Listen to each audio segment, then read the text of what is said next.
Welcome to our October web debate.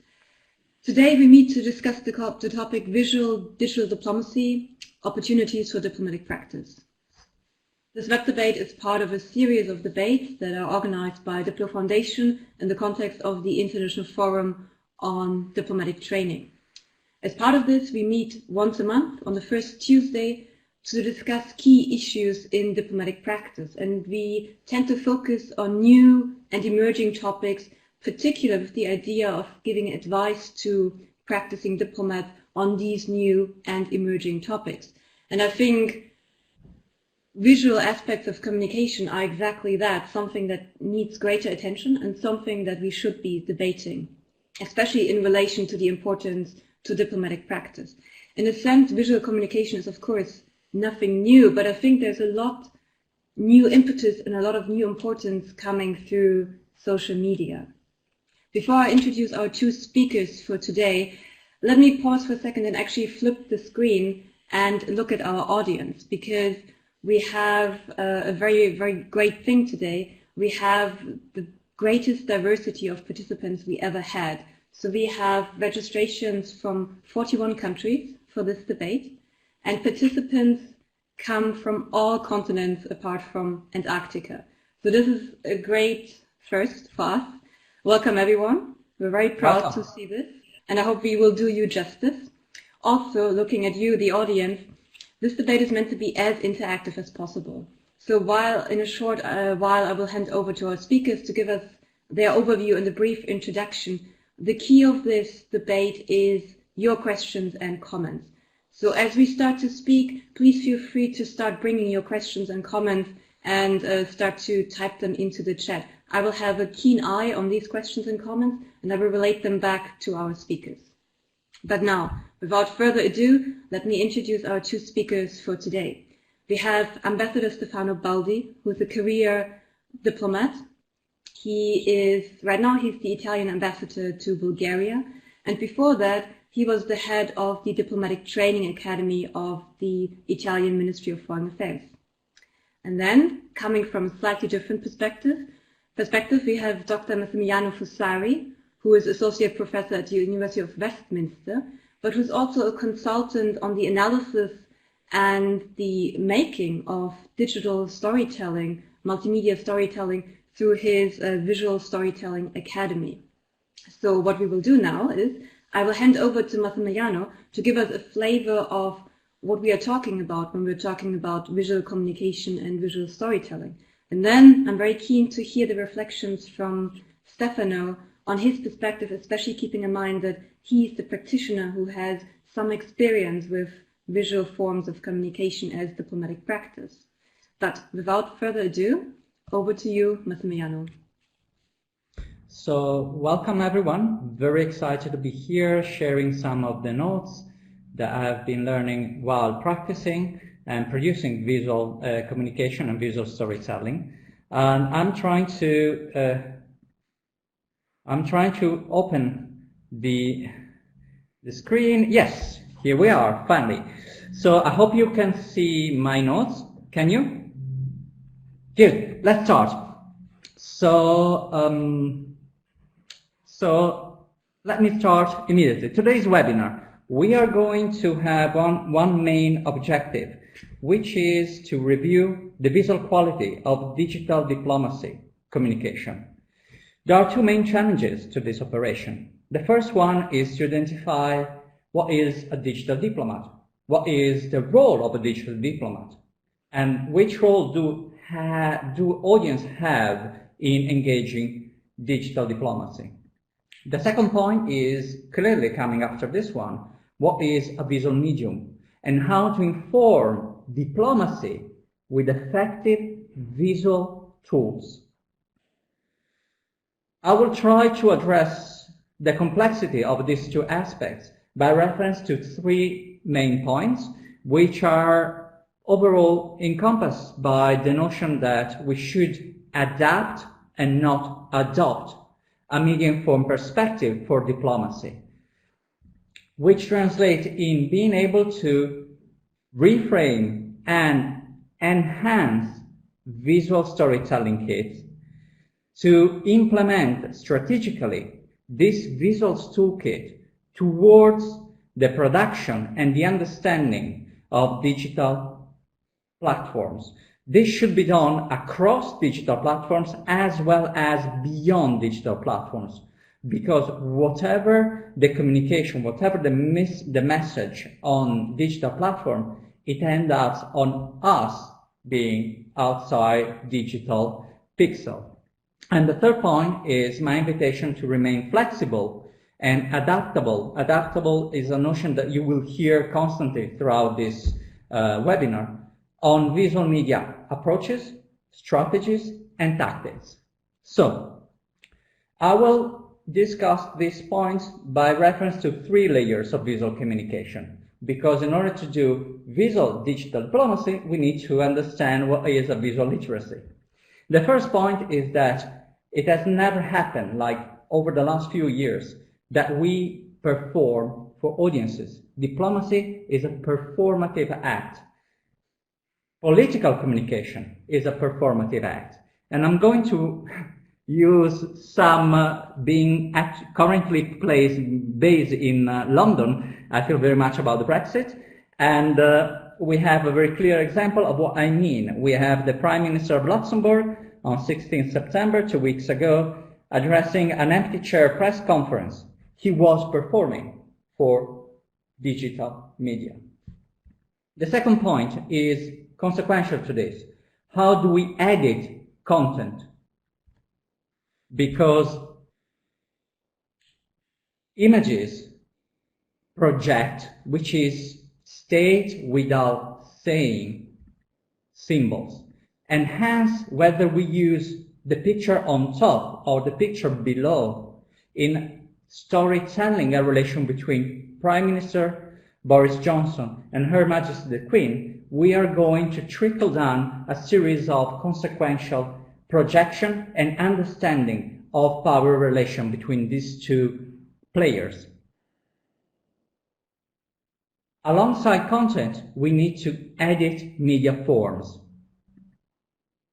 And again, working on Brexit, this is a combined picture of 2 different pictures in 2 different moments of 2 different characters. We are establishing on purpose an artificial relation between 2 images that happen in 2 different places.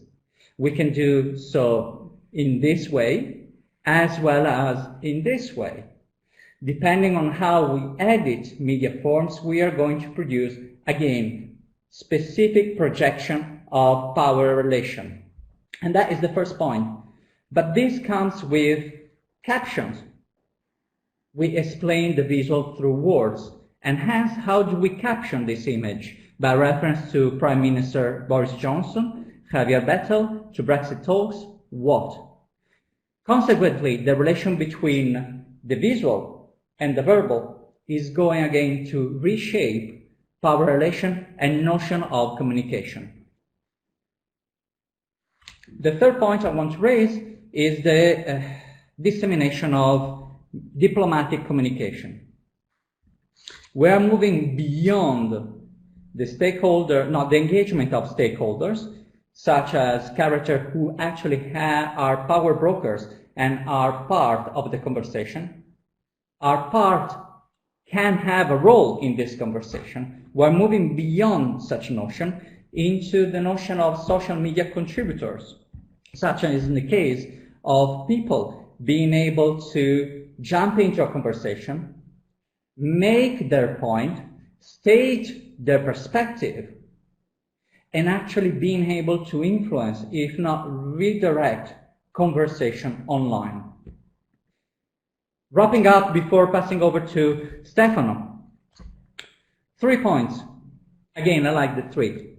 How does the visual change communication? This is how the visual changed current communication.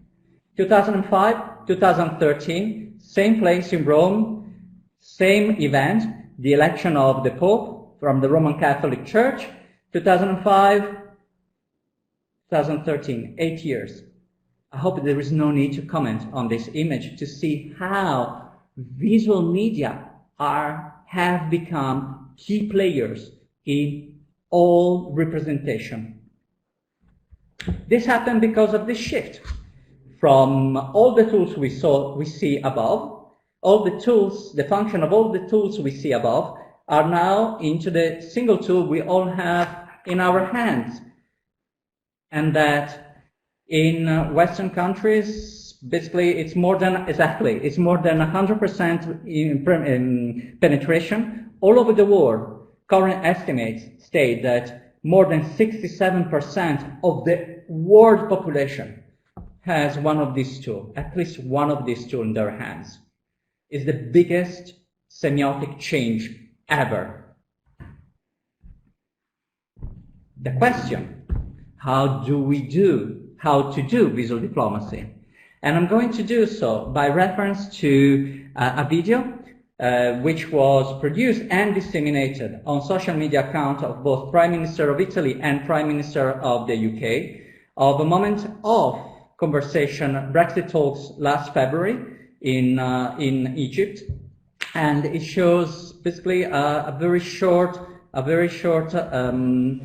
game of pool between Prime Minister May and Prime Minister Conte. My questions are as follows. How do we assess media into this piece of communication? What is the point? How are we actually storytelling what was happening? Why did the press officer of the UK Prime Minister and the Italian Prime Minister decided to share and disseminate such a video, to communicate what, in which way, towards which comprehensive strategy? What was their projection of power relation between the two of them? And I'm going to conclude by reference to 2 points, not 3. What is their aim engagement? What they want audiences to understand from this piece of visual communication? For which reception? What were they hoping people would understand out of this? Over to Stefano.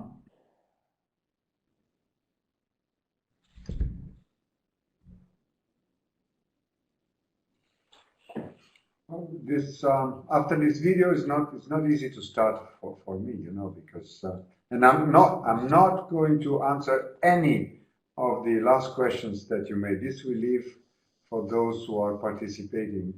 But I'm certainly going to react to some of your introductory remarks, which are more than introductory. I would say the basic issues behind visual diplomacy and the opportunities that we have for this. But let me clarify one thing which is important, in my opinion, starting from the slides that you showed. All the slides regarded politicians. So people, executive elements of the government, which means ministers, for example, in most cases, of prime ministers, which is fine. It's a good example. I mean, I'm not claiming that they are not doing diplomatic work, but they are not diplomats. And I make this distinction because my part is on top of reacting to what you've been saying, but also contributing with what I would call the reality check, which is what is happening on this side. I'm now in the embassy of Italy in Sofia. After 3 years, I've had quite a lot of experience, hands-on, how to use and why visuals are changing our way of working. How does it fit with what you've said? So we have different constraints, and sometimes we have even different resources from what our, let's say, heads, leaders have in terms of political leaders. The politician has to, of course, do certain things, appear in certain ways, which might be sometimes not the best for me. I have to do or to show or to be in visual terms in certain occasions different being an ambassador or a diplomat representing country X, in this case Italy. So we are using the same tools, more or less with the same purpose, but in my opinion in a slightly different way. And of course, this I have to say and to add, the visual revolution, if you want. I would call it evolution rather than a revolution. But the visual evolution has changed quite a lot in our communication. And when I say our, in this case, I really restrict to diplomatic communication, because communication has always been one of the main reasons for the existence of diplomacy. But as you rightly said, now more than ever, our communication is with an audience, not only with a counterpart. If we go back 200 years, Venetian diplomats, even 300 years, they were for a counterpart. They are doge, they are minister. For the others, the audience, who cares? But today, it's certainly also, I don't want to say mainly, but also for an audience. The audience, why we have an audience and what do we have to transmit to our audience? We have an audience because, of course, we are representing a country and we are promoting our country. We are promoting a brand, as I always say. Everybody is promoting a brand. There is a personal brand, there is a commercial brand, there is an organization, corporate brand. We have a country brand. So I'm promoting Italy. I am Italy, and this sounds a bit, too strong. But at the end of the day, that's my main objective in terms of communication. And here comes the visual. If I have to promote my brand, how do I do it? What is the best way? And what do I want to represent of my country?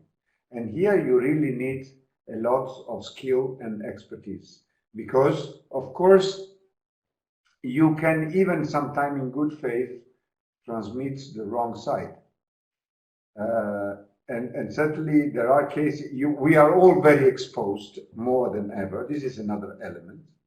So how do you cope with, being visible and being prudent?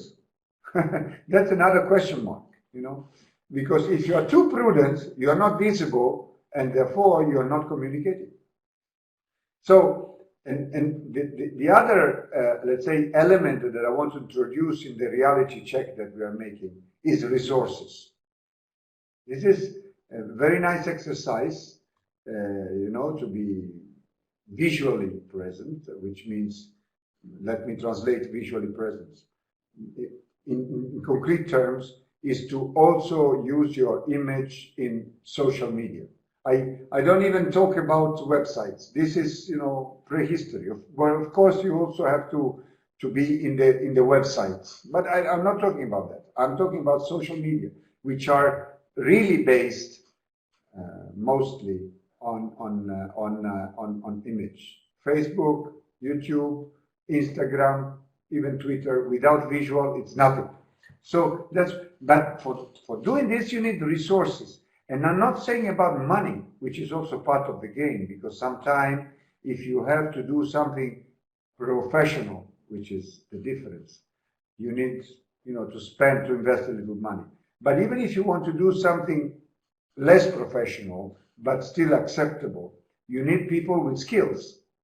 You yourself need to have certain skills. Even if you have some very good social responsible for social media, but you have to adapt to certain situation, cases, whatever it is, to be effective. So resources, and we all are, I think this will come even from others, always under limited resources by definition. Certainly the financial resources, certainly the human resources, but sometimes also the knowledge resources. That's why I'm very keen on today's webinar and web debate, because that's part of this third, where knowledge we can and we should acquire. So this is the big challenge that I found. Well, I was more or less ready for it. And what do you do then? You just start working. You just start being present, and you just start thinking in your mind that in most cases what you do is also for visual communication. You have to work ahead. I give you an example, and then I stop, because unfortunately I didn't put on my stopwatch to know how much I was speaking, how many minutes. But I give you just an example. Last week I have organized a conference on historical issues between Italy and Bulgaria.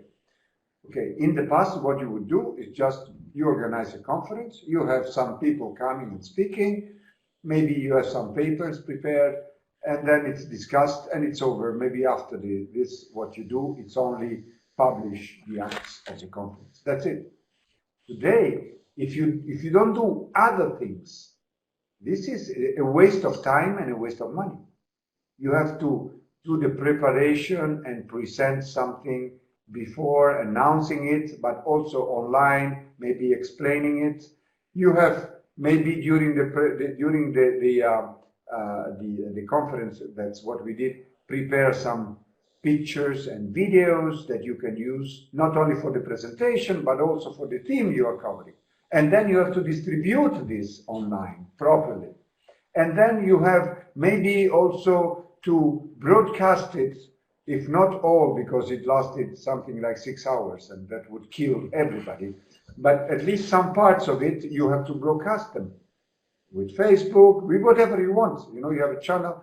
And then maybe you should, and this we didn't do. I did everything I said up to now to you. And then maybe you should have also some online interaction why this is going on. This we couldn't do. I mean, Diplo in this is master. I'm not explaining anything to the Diplo team and do it perfectly. When you have to do it with, with this relatively small embassy, with the resources that you have, which are dedicated also to other things, that can be a challenge. But still, you have to keep this in mind to exploit at maximum, also from the visual point of view, which is from the communication point of view, everything that you do. And then I would have a lot of other examples. Let me say one last thing, which I'm very proud of, and I want to show off a little bit. Because, of course, then you have some results if you do something.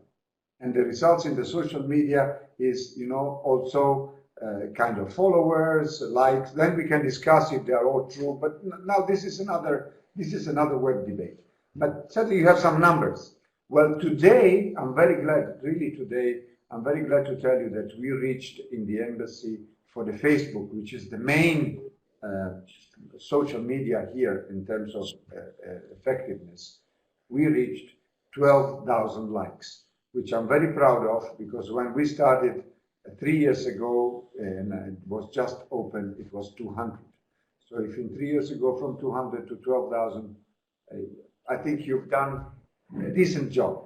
And that's thanks to many things which are related also to what we are discussing today. I will stop here. I don't know how much I talked, but then I will react to other things. Thank you. Thank you, Stefano. And I really like this point about how practitioners, how diplomats are different from politicians, different kind of message, different kind of context. But what I really took away from what you said is this encouragement to learn by doing and to experiment as far as possible. But I know that Massimiliano has a lot to react to now, and I think before we go into the questions, of which there are quite a number, let me hand over to Massimiliano for his further comments and reactions. I'm very happy that Stefano managed to actually comment and touch on all the points I've raised. And again, it's a perfect dialogue, even though we are on 2 different continents. And the beauty of digital communication. So I will build up from Stefano notes in order to address some of the challenges and opportunities that we see. But I want to start with some of the notions he raised. First of all, resources. Resources are key, and I'm very happy that the way Stefano addressed the issue of resources is about learning much more than financial resources. And that's exactly my point. It's about visual literacy. It's not about, we cannot afford to have teams of professionals 24/7 to produce our communication. We need to learn and understand strategically how much of our visual communication can be done through this, and when you actually need professionals to integrate their professional work with our daily task. And numbers. Stefano mentioned the passage from 200 to 12,000 in 3 years. It's a massive passage. It's a massive shift. But again, this touches on another point which is crucial. Resources is also about learning to read analytics and tracking your media presence to understand what you are doing well and what you could do better. So, and all this goes back to the key point of being able to adapt your strategy as you go. So, this is part of the challenges and opportunities, and I saw one note about Trump, and again, I want to go back to a quote from Roger Stone: politics isn't theater, it's performance. It's a performative art. And here we have Nancy Pelosi responding to what is required on her part, and part of the protocol, but making it in a way through which she actually stole the news. She followed the protocol, she followed what was required on her part, but she did it in a way that actually managed to create a whole narrative without breaking the protocol. So I think this again goes back to being able to adapt, learn, and integrate different aspects at different times. So I'm trying to move away from stop. Yeah.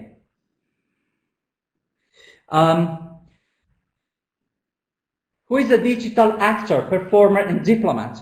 Here we have U.S. soccer team captain Megan Rapinoe, who managed to use her acquired celebrity during the World Cup to raise political issues and actually act as a diplomat, not being a diplomat, acting as a diplomat on a variety of audiences to raise her concerns and her political stance on gender equality, first of all, and against some of the Trump politics.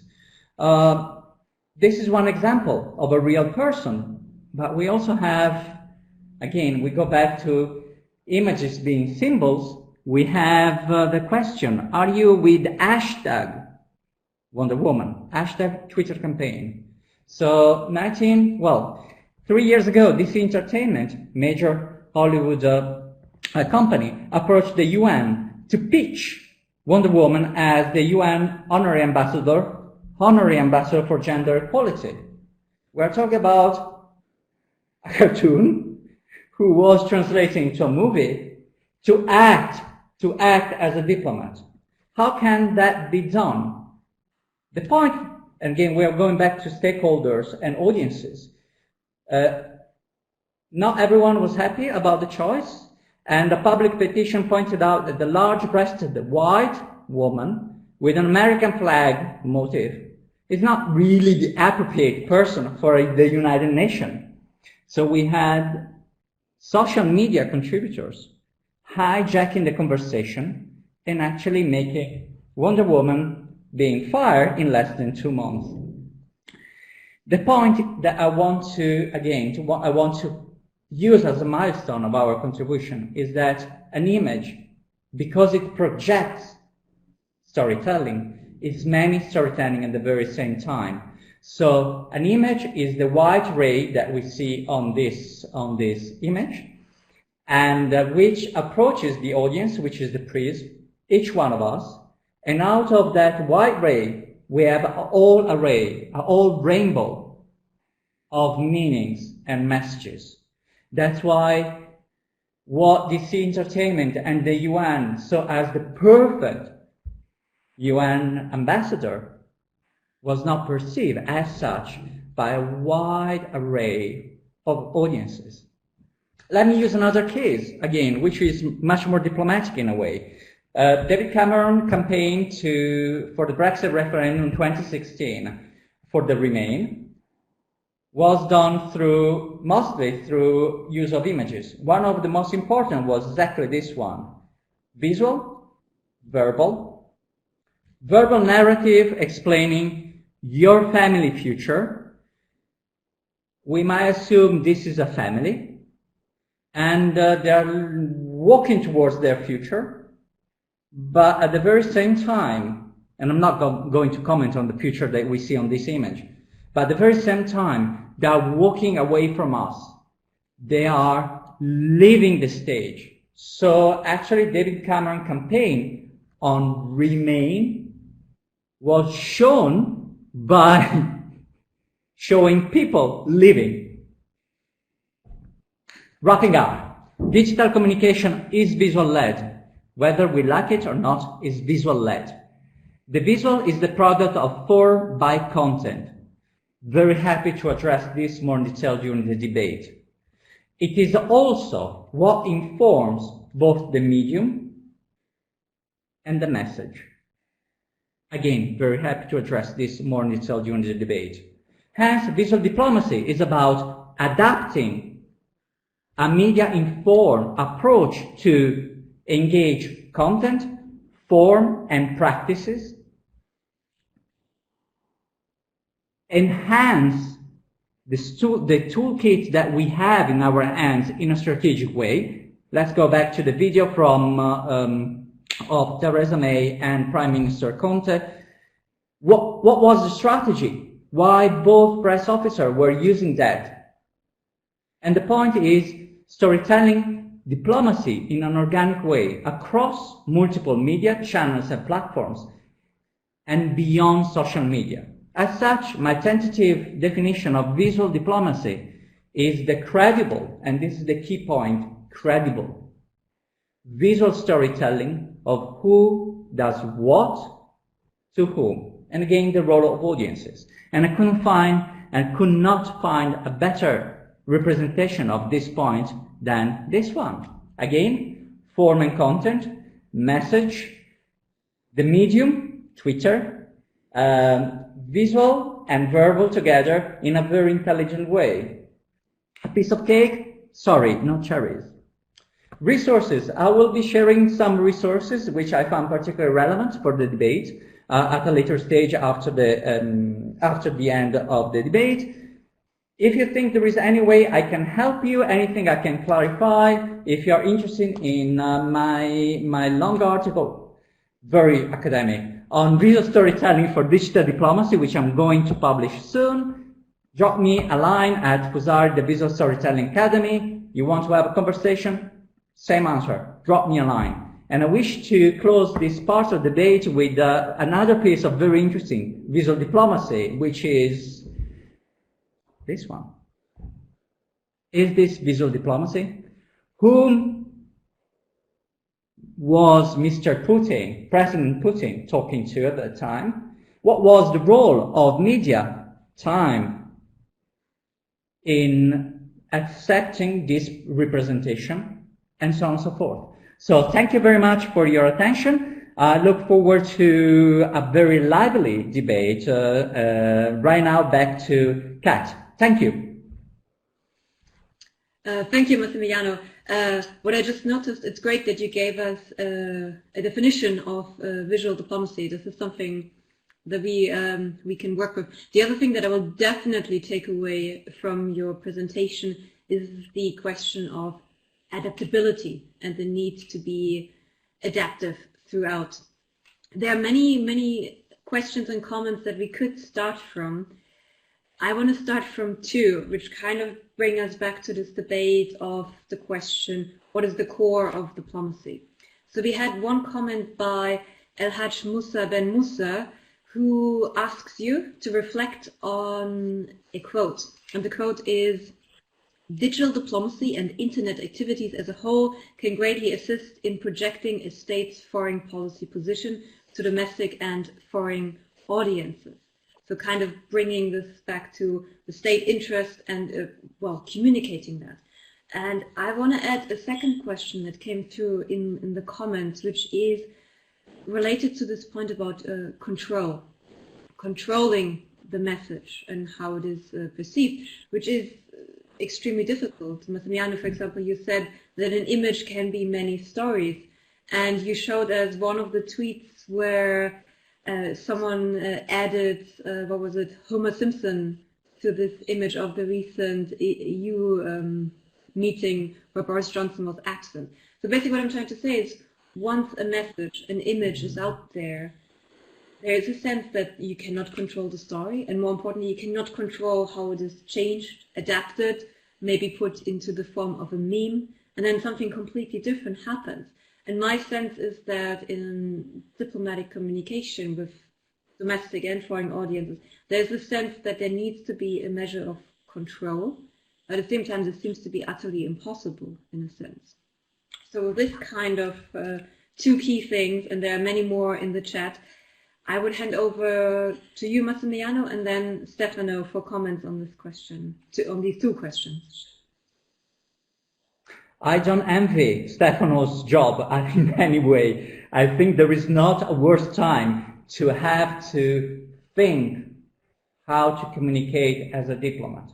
It's challenging, it's changing on the hour, and it's risky. It's risky in a way in which, again, going back to trying to reply to the two questions. How do you control the message? I want to answer that by reference to one of my favorite quotes by the name of the Rose, so Umberto Eco. If I knew that answer, I would be teaching philosophy at Sorbonne University. Not philosophy, sorry, theology at Sorbonne University. How you control the message? It's what media studies have been approaching since its beginning. How do you communicate? And diplomacy is crucially about communication. How do you communicate internally and externally? Two key points that I think might help to be adaptable and try to advance on this research. The first point is a crucial one to me, which is credibility. And I want to, again, to connect this to the notion of branding that Stefano mentioned before. So that the chicken in the press conference was particularly effective because of the way Boris Johnson has been portraying his opponent, and as well the way he was seen to behave with regards to that conference. Being credible is possibly the best way to manage to control the message. It's your best shot in controlling the message, in making yourself the brand. Going back to what Stefano mentioned about branding, being yourself a consistent and credible brand of yourself as a representative of a state or a cultural issue, and so on and so forth. So Rapinoe was perfectly credible because she has fought her whole life on those issues. So being credible is your highway to be able to brand yourself as carrier of a specific message, and hence through that managing to control the message in an adaptable and realistic manner for different audiences, and so being able to actually give consistency and strength to your communication and avoid as much as possible being hijacked by, well, whoever opposes your perspective.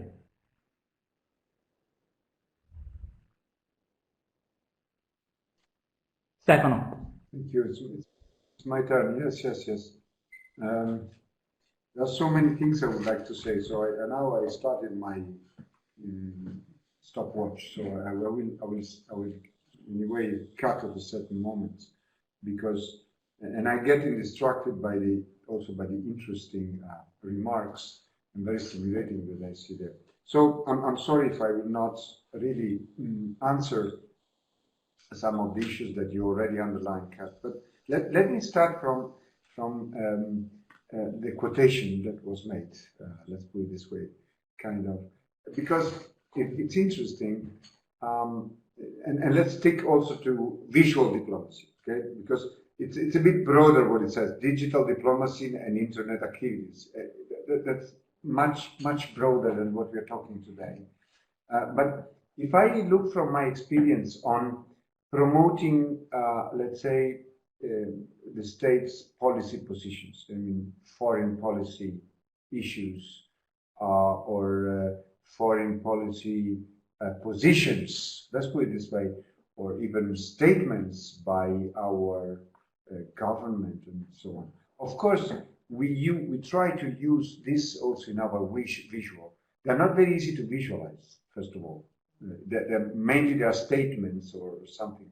But sometimes you can, find the right short video. Well, if you look at analytics, that's what Massimiliano was saying. If you look at the basic analytics, we can only use, behind every social media, if you have time and resources, you can really learn a lot. But even if you don't have, again, the resources, from the basic tools that you get already from the platforms, you can watch and see what happens. If the simplest is just to see how many visualizations you have had or how many likes, that's really the basic. But if you look at that and you look of the reactions in terms of like or of visualizations of something which regards a policy position, maybe by your minister or by, and you look at something else which is more social. I don't know, I give you an example. I inaugurate a school or a school year somewhere. I participate and I say whatever. There's a huge difference. The interest for the policy position is tiny. You will get some. But if you go and shake hands in whatever community or something else, I'm talking already too much, you will get a lot of interest. So there is also this dichotomy, this would lead you to show more of your social activity, what could please the people in terms of image, and let's more or less marginalize the political message, because that is killing your growth in terms of likes or whatever. It's diminishing it. But of course, this is not right. This is not right. You cannot just go there because everybody wants that. You are there, again, you have to have an overview of that. So you have to compensate and balance the message. Also, the policy position should be there sometime. But of course, not all the time. How much you balance? Keep learning. What is the sensitivity? Adapting. What is the sensitivity of your audience? It changes from country to country. But of course, and here I conclude, there is another risk with presenting political position, not political, let's say priorities or something of your country, is that you attract more crazy people to make comments. This is something we have to face. You see, if I go somewhere and I shake hands or but shake hands, it depends with who. That I have also examples there. But anyway, if you do something with children or with women or with other communities, it will go fine. But once you present a position, here there is no problem. But somewhere else with human rights or with empowerment, you will get all crazy people writing. You will not get many ordinary people saying that this is a good idea, but And this is something that you have to accept, which is, I can tell you, very difficult. I'll stop here. Thank you both. And I think at the end we really pointed at some important challenges of visual communication, and especially in the digital realm. There are a couple of questions that actually follow very nicely from this. There's one question by Ginger Park, who is also a Diplo fellow. And her question is basically, what is your advice in catering to different audiences? Is there a need to cater to different audiences? Is this something that you keep in mind? Is this something that visual communication, especially when it's online, should aspire to? And then a similar question, but I think from the other perspective, by Lutine de Boer, who basically talks about the paradox of plenty. That's the phrase she uses, which is really nice. And she basically says there is so much out there. So how do we navigate a world which is already overwhelmed with images, in a sense? Or at least that's sometimes how it feels like online. How do you address this in the sense of making your communication perhaps stand out? Or is this not something we should be concerned about? So two questions that focus more on specific advice in terms of catering to different audiences and standing out from the crowd, if that is a concern. If I may, I would like to ask Massimiliano again to share his wisdom on this, and then perhaps Stefano. We can't hear you yet, Massimiliano. You need to unmute.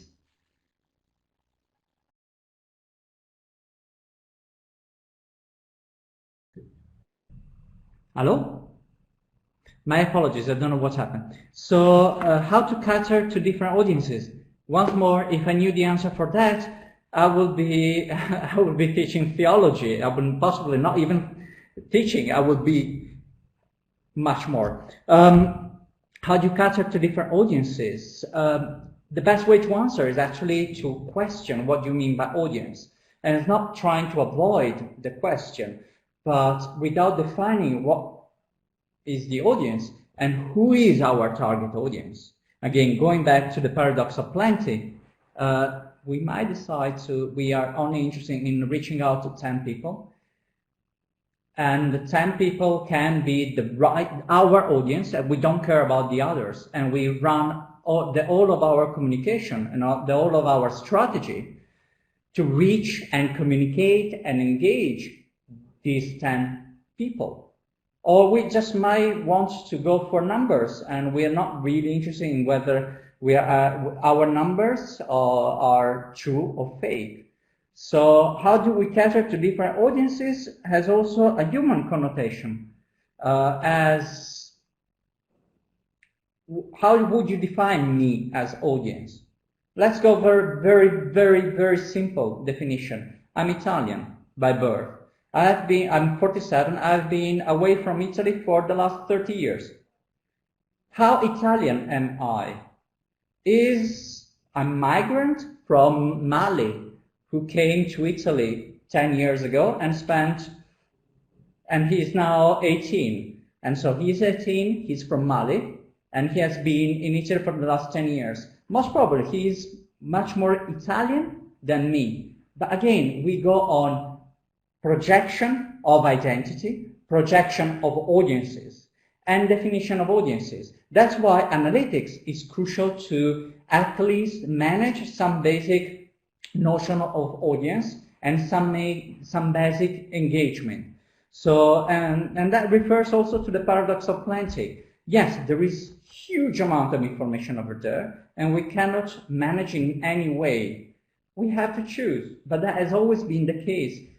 By choosing what we want to engage and how we want to engage that communication, we also define ourselves as digital communicator, if I may, considering the topic, as digital diplomat. So it is something that requires adaptation, flexibility, and again, intelligence to think on the short to medium as well as the medium to longer term, which we go just back to the basic rules and of diplomacy. but with a necessity to be much more flexible and much more willing to readjust strategy and tactics accordingly. I hope I managed to answer, at least to contribute. Over to Stefano. Thank you, Massimiliano. Yes, I fully agree with what you said on that issue. So let me touch on the other issue first, which is the paradox of plenty. And how do you stand out? It's true, there is a paradox of plenty, but we are dealing, I think, with a beast that wants always to be fed. So there is plenty, but it's never enough. So I think it's a paradox, but that's not a problem. You keep feeding because anyway you have to. Otherwise, you just don't exist. Let's say you post for 1 week, 3 posts a day, and then you disappear for 1 month. You have done nothing. You are lost. So it's continuity, which is very important, because anyway, the audience, and then I will get back on what Massimiliano said, the audience wants more. Let me go to the standout. Standout, it's a very dangerous issue for diplomats, in my opinion. Because, of course, you always try to use what can please your audience. And they might like, and they might immediately react. But even there, you really have to do it only apparently with how can I say, with spontaneity, being spontaneous. It's not true, you cannot always be spontaneous. Because being spontaneous means that you do the first things which come to your head, you just click, and it's there. Okay, for some teams, but even there I would be careful, but it's okay. Not for a diplomat, because you cannot take it back, as we know. So, sometime you say, this is something that I know will work because they will react. It's, I'm doing this, I'm doing that. You have to think twice or even 3 times, and then maybe you post it, or then you tweet it, or then whatever you send a video. Because we are not there really to please or to stand out.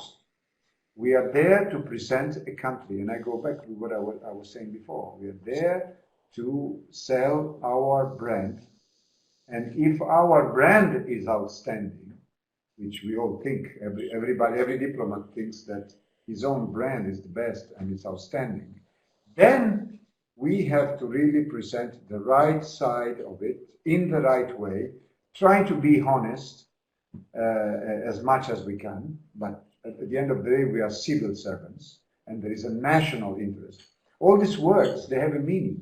They are not just a way of saying. They have a meaning, and they have an influence of whatever we decide to do or not decide to do.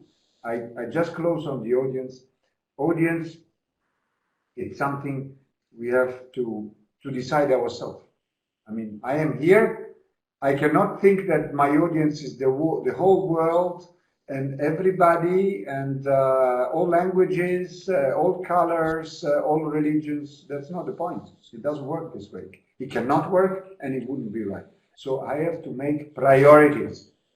And priorities means that you have to more or less decide what is more important for you to reach, and then work accordingly. Adapt to that. Is my audience the Bulgarian working people? Then it's quite limited, but then I have to do certain things. Is my audience the Italian community in Bulgaria? Then I have to work in a slightly different way for many reasons. Are they both? I have to work in a third different way because I cannot cover everything. As I said, then there are constraints. So this is something which is untouchable or not easy to define, as Massimiliano was said, but it's also something which has very practical consequences. So this is something to keep in mind. Thank you. Can I very quickly follow up on this, on 2 points that Stefano made? I want to go back to being prudent. It's something we should always, all of us, regardless whether we are diplomats or not, we should be extremely concerned with. I mean, once it is out, it is out. And that resonates and it trickles down billions of effects. So being prudent is even more required now that everything is required to be immediate and quick. And the second point, again, part of the traditional established diplomatic tools, strategy, deciding whether we are going to be on Twitter or on Facebook or on Twitter and Facebook is already a piece of communication, is already a strategy, is already a way of communicating. I'm not on Facebook, I can afford not to be on Facebook, and I don't want to be on Facebook. But I decide to use Twitter in a particular way. This is my way of branding myself out in the world. Over to you, Kat. Thank you. As always, there's not enough time to do all the questions justice, but also to do justice to all the advice and insight both of you, Massimiliano and Stefano, could give. Just to pay tribute to a couple of comments we've received. Very early on, we had a couple of comments on fake news, so this seems to be a very important issue for obvious reasons. There were also comments on, what was it? On who is a diplomat, basically the very big and ongoing discussion of who should we count as diplomats. Just to do these comments justice, I don't think we have time to address this in detail. What I would like to do is basically hand over to both of our speakers, Massimiliano and Stefano, for their final word of reflection, their summary or key lesson that we can take away from today. A challenge, I know. Stefano, you start. Quickly, diplomat is a professional with great knowledge and great responsibilities, and certainly with the great needs of learning all the time about his job. I know that it comes from somebody who is not objective and in a place which is not objective. We all agree on this.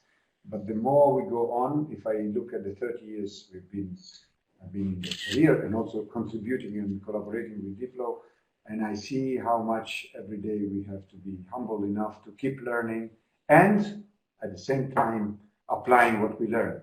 Otherwise, we just will be somebody very knowledgeable, but with no effectiveness in our job. And this is something that we have to keep in mind. On the fake news, it's again, I can say it's a big issue. Of course, I think our main objective should be not to be indirectly a spreader of fake news. Sometimes this is a danger that we have. It's a temptation, and again we go back to double checking the quality of whatever we use and we reuse, because then we didn't talk about sharing and retweeting, which is also something important to do, but in a certain way. So it's an issue, certainly also when we talk about visual, because whatever we decide even to share, it has a meaning, and it, sometimes even in good faith, this could be. Is there time? So who is a diplomat? The issue is we have diplomats like Ambassador Baldi, who are diplomats and recognized as such internationally. But then we have diplomats we have people who act as diplomats on specific roles. And again, nowadays, that is possibly the biggest challenge we have in digital communication, is that we have diplomats and diplomats recognized as such according to international standards, so on and so forth, and we have those who act as diplomats. Both of them have their roles, and responsibilities and their space online, which is the biggest challenge we have nowadays, also in terms of public diplomacy. As for fake news, another quote, fake news. Well, I come from journalism, and journalism is based on telling facts. Facts come from the verb facere, Latin, which refers to the human side of something done. So even facts have a very strong human connotation, are extremely subjective rather than objective.